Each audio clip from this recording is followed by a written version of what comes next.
തിരുവനന്തപുരത്തെ I mine the mind ട്രസ്റ്റിന്റെ നേതൃത്വത്തിൽ ലോക പരിസ്ഥിതി ദിനാചരണം നടത്തും. ഇന്ന് രാവിലെ 10 മണിക്ക് സമുദ്ര ബീച്ചിൽ ഒത്തുചേരുന്ന ട്രസ്റ്റ് വോളണ്ടിയേഴ്സ് പരിസ്ഥിതി ബോധവൽക്കരണ പ്രചാരണവും ബീച്ച് ശുചീകരണവും നടത്തും.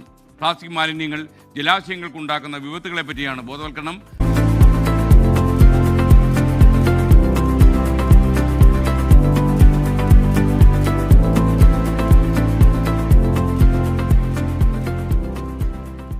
തിരുവനന്തപുരത്തെ ഐ മൈൻ ദ മൈൻഡ് ട്രസ്റ്റിന്റെ നേതൃത്വത്തിൽ ലോക പരിസ്ഥിതി ദിനാചരണം നടത്തും. ഇന്ന് രാവിലെ 10 മണിക്ക് സമുദ്ര ബീച്ചിൽ ഒത്തുചേരുന്ന ട്രസ്റ്റ് വോളണ്ടിയേഴ്സ് പരിസ്ഥിതി ബോധവൽക്കരണ പ്രചാരണവും ബീച്ച് ശുചീകരണവും നടത്തും.